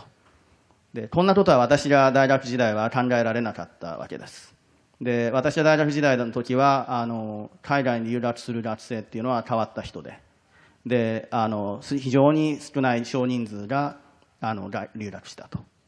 で、私の今教えている関西学院大学の学生、国際学部の学生5人いますけれども、その5人の学生の英語力というのは、どの人も私が大学生だった時の英語力よりも高い。非常に若い人というのは優秀だと思いますが、問題はそういう人たちの人材として活用できるかどうか。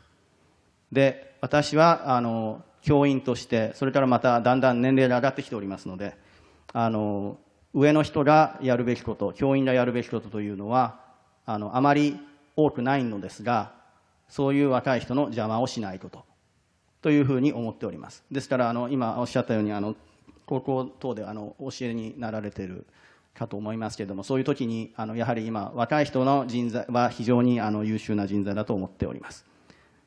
And then now I'm actually more like directly answering Zach's question about the job shift. And then this is a very big question, so I only focus on one aspect. Interesting research by economists shows that actually the occupation, the skill level whose job has been lost most is not the lowest skill jobs, actually. That's actually like lower middle class jobs, more like an office working jobs, and then which is like a relatively unskilled office working jobs. That is the most vulnerable to the automation. So you talk about AI.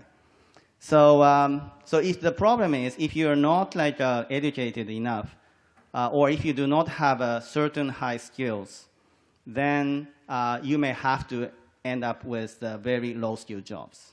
So my example, like a mowing job, will not be gone for a while.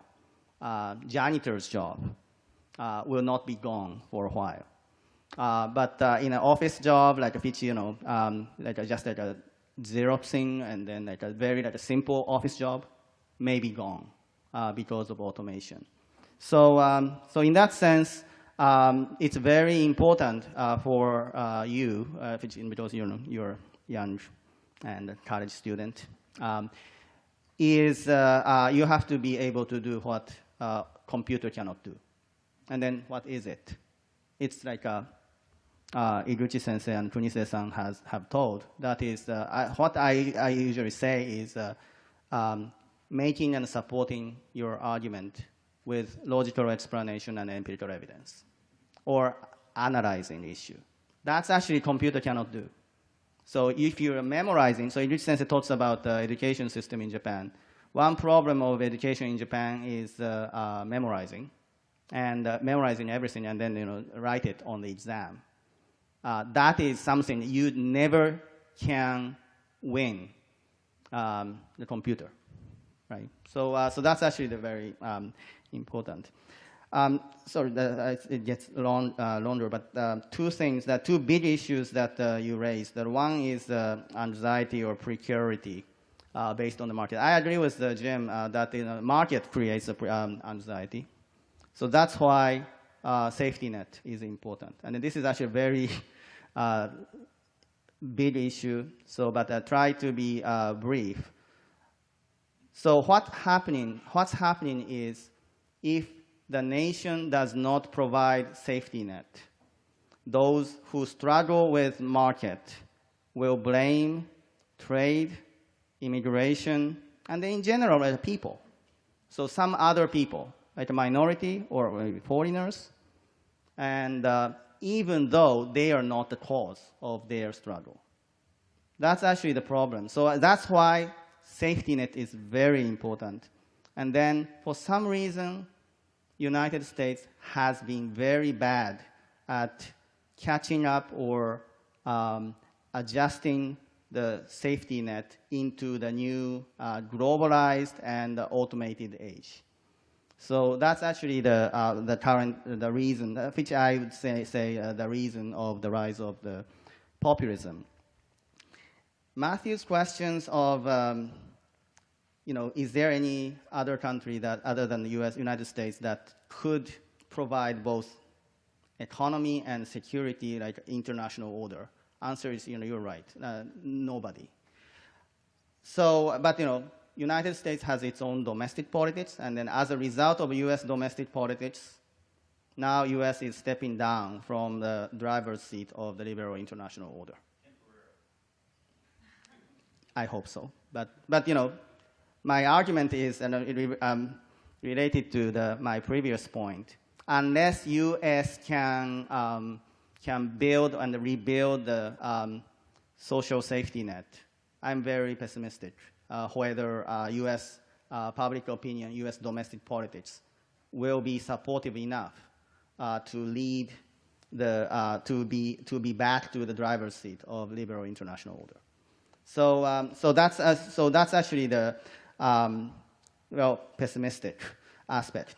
But in terms of the hegemonic stability theory, if there is a hegemon, that would be great. But the one good news related to the security is, if some country can be committed to state-owned enterprise reform, regulatory reform, then that country may be leading the building the liberal international order.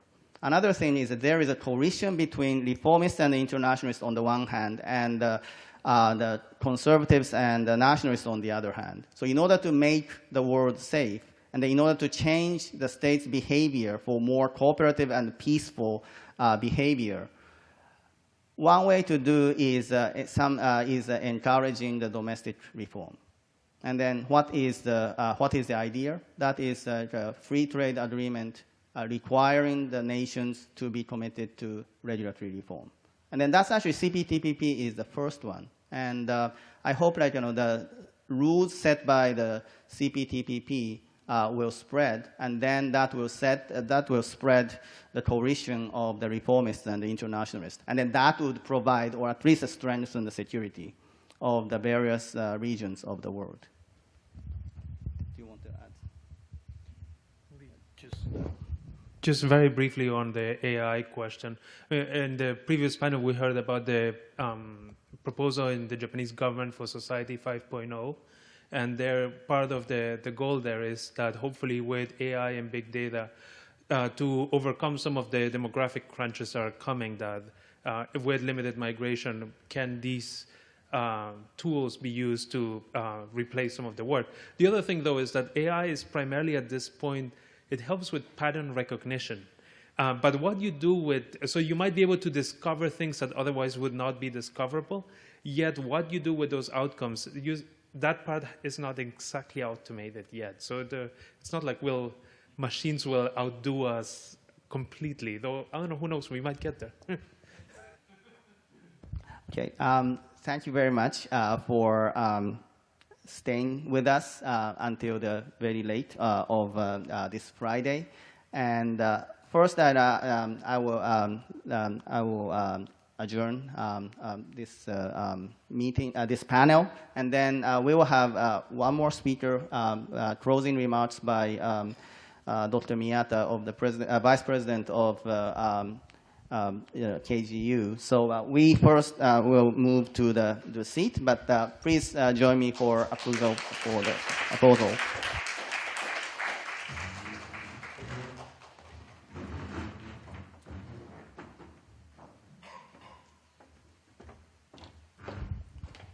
So let me introduce Dr. Miyata from here. Thank you very much for waiting, and sorry for letting you wait. Dr. Miyata is currently Vice President of KGU, and he is a Professor of International Studies at KGU, and he has led School of International Studies since it was founded 8 years ago. So he is the best person to conclude this symposium. And then thank you very much for the support and effort of the School of International Studies. Dr. Miyata. 関西学院大学副学長の宮田でございます。教務を担当しております。主催の国際学部に属しておりますので、あいにくちょっと所要でコンファレンスには参加できませんでしたけど、一言ご挨拶申し上げます。もう留学から帰って20年以上になって英語を忘れてしまいましたので、ずっと日本語で喋ります。もともと経済学者で、アメリカ経済論を教えております。1983年から94年に、アメリカにおりまして、で、若い方が多いんで、もうその頃のことは、その時代のことはあまり覚えてない方もいらっしゃるかと思いますけど、私にしてみると、あの当時素晴らしかったビル・コスビーがあんなになってしまって、私は非常に悲しく思っております。で、また83年から94年といいますのは、ダラスで言いますと、ダラスカウボーイズがこう、どん底に落ちてまた復活してきた、時代でもございます。で、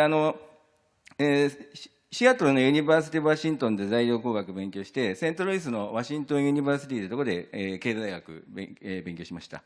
で、ダラスは、教員になってからメキシコの日系工場を見に行く際に、ちょっと観光で一日立ち寄らさせていただきました。で、サザンメソディスト大学はあいにく訪問したことはございません。申し訳ございません。ただアメフト好きだったんで、エリック・ディカーソンの母校というのでよく知っております。で、また最近私、大学スポーツの NCAA がカルテルだという本を書きまして、で、SMU の人はちょっと黒歴史なんであまり語りたくないと思うんですけど、そのアメフトのこともいろいろ調べました。で、ちょっと政治学に絡めますと、SMU に対するデスペナルティがあまりに重かったので、サウスウェストコンファレンスが崩壊したというのが有名な話でありまして、で、ある大学の教授が原子爆弾を使ったらあまりに悲惨なので誰も使わなくなったと。だからNCAA のデスペナルティも誰も使わなくなったということがございます。で、実は、関西学院大学も非常にアメリカンフットボール盛んでありまして、今、被害者でありますけれども、大変なことになっておりまして、そのおかげでアメリカンフットボールの知名度が日本の国内では上がったということは、事実でございます。で、本題に戻りまして、今回、関西学院大学におきまして、喧騒の時代の日米関係、国際秩序はどこへ向かうかというテーマで、シンポジウムを開催していただきましたことは、誠に光栄に存じます。プランを立てていただきました江口先生はじめ、SMU の関係者の皆様に厚く御礼申し上げます。またタイミングよく東アジアの国際関係が大変劇的に変わった週にこういうシンポジウムができたというのもまた何かの縁だと思います。で、私の経験から言うと、やはり80年代後半から90年代初めと言いますのは、日本のジャパンバッシングがひどくて、その意味では存在感があったかなという感じがあります。私のいたセントルイス、ミズーリ州、今自動車で言いますと、当時ミシガン州の次に自動車の生産高が多かったんですね。で、民主党のゲップハーツという下院議員がいて、それから、共和党にダンフォースという上院議員がいて、党派は違うんですけど、二人ともすごい対日強硬派でした。で、ただ彼らがすごいのは、ね、日本を非難しても絶対、放送禁止用語とか言わないんですね。で、暴言、差別用語を言わないという、やっぱりその点ですごく、頭のいい人なんだなと思ってました。で、サウスカロライナの帽子とかは、なんかすぐ暴言吐いてたりしたんですけど、そういうことはなく、非常に紳士だなと思っておりました。で、日本人が日本車乗ってると危ないっていうんで、GM に行って車買ったんですけど、ドア開けたら、藤沢ジャパン、いすず製だったんですね。藤沢ジャパンと書いてありましたけれども、それに乗ってました。で、日本、別に愛国者じゃなかったんで、愛国心それほど強くなかったんですけど、やっぱり外国に住むとね、やっぱり日本人を意識するようになりまして、当時はちょうど、パールハーバー50周年の時だったんですね。で、セントルイスのテレビ局がわざわざハワイに行って、日本は、ハワイを軍事的には占領できなかったけど、50年後に経済的に支配していると言って、わざわざ日本の日系の移民向けの新聞を取り上げて、日本の新聞が進出してるって言ったんですね。で、これは事実誤認だから、私も愛国心に燃えておかしいとね、これはもう昔からある新聞で今進出してきたんじゃないと、手紙を書いたんですけれども、いろいろなご意見を尊重しますというお返事だけいただいたこともあります。意見ではなくて事実誤認なんで訂正してほしかったんですけど、そういうこともありました。で、今あいにくね、日本への関心点そのものがちょっとね、減少してしまっているのではないかと私は危惧していまして、東アジアのことでも、中国、今は北朝鮮ですけど、中国のことが中心なようで、日本は、オタク文化の方以外にはちょっと関心を持たれてない感じがありますけれども、今回この SMU のタワーセンター、サン&スタープログラムで、このような立派な日本研究の方々に来ていただいて、大変嬉しく思っております。で、また、日本でも大学でもこうやって積極的に英語でのコンファレンスをして、発信していくことが、大事なんだなと思っています。最近、関西学院大学と国際学部はもちろん、海外志向の子多いんですけれども、全体としては日本人、あんまり、海外に留学しようとは思わなくなっています。みんな、日本で就職すればいいなという、ちょっと内向きなところがあります。それで日本人も、よくテレビ番組なんかで、日本に来てる外国人に日本好きですかって言って好きに決まってるんですね。好きだから来てるんで。で、その人たちのことを見て、この人たちの意見を聞いて喜んでいてはしょうがないわけで、やっぱり日本のこと全く関心のないという人たちに、やっぱり発信していくということが大事ですので、やはり私たちもね、これから、こういうコンファレンスを通してね、世界に発信していくということを、していきたいと思います。で、先日平林学部長と田淵委員長がお話ししたかと思いますけれども、関西学院大学、メソジスト協会が、設立した大学ですので、1889年に設立した大学ですので、SMU とは大変近い関係にございます。で、もちろん、日本でのキリスト教の信者というのは、正式な信者さんは 1% 程度です。で、本学の教員学生も大部分が、キリスト教徒ではありません。しかし、キリスト教主義の博愛主義の教育をしております。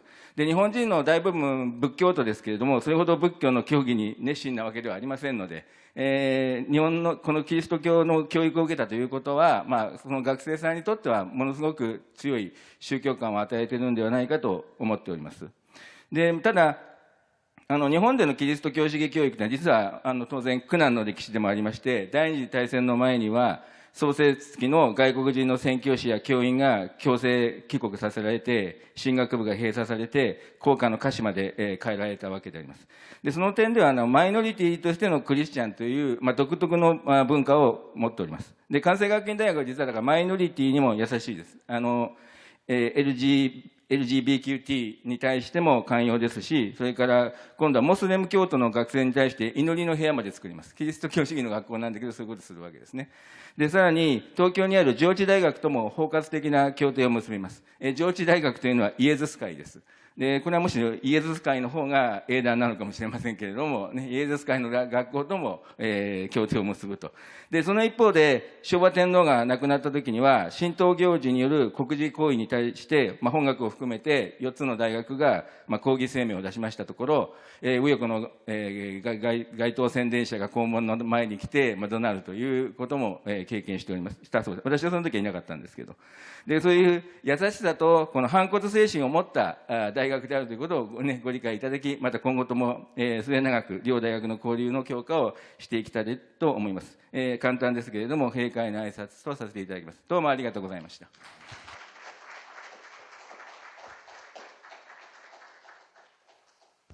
Thank you very much, Miyata Sensei. One thing is, so you visited Dallas a long time ago, so this is a time for you to revisit Dallas. So you're welcome. And then anybody, you are welcome to visit us. There are 3 daily flights from Narita, but 2 by the American Airlines and 1 by Japan Airlines. And then that is actually, I say that one of the reasons is Japan Airlines is a co-sponsor of this symposium, and we appreciate their support. And what Miyata Sensei says, this is actually one thing that I have to add. That is, I totally agree with you. We should get Americans or the foreigners interested in coming to Japan. And then just don't ask those who has already come to Japan whether you are interested in Japan. And then, so in that sense, our program, SMU in Japan program, has been contributing to some extent to that objective. Our program is international studies program. We don't have to we don't require the students to have some knowledge of Japanese. And then also, what we are doing is we asked KGU to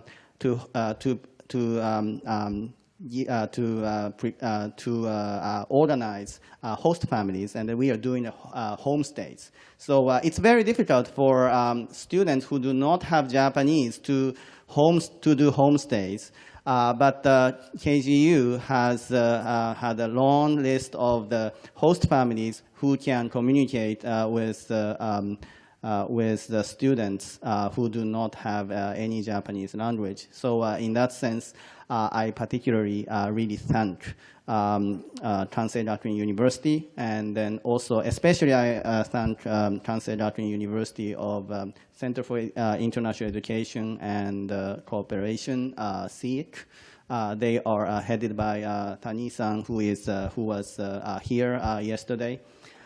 So we really, on behalf of SMU, we really appreciate Kansei Doctrine University, and then I believe that will contribute significantly to the stability of the U.S.-Japan relationship. Thank you very much for coming today.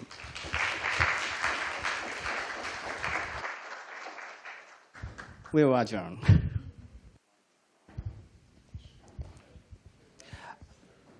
And those who are invited to the dinner tonight, the taxis are ready outside. So yeah, so there are plenty of there are 7 cabs. So I think that we have we have sufficient cabs. So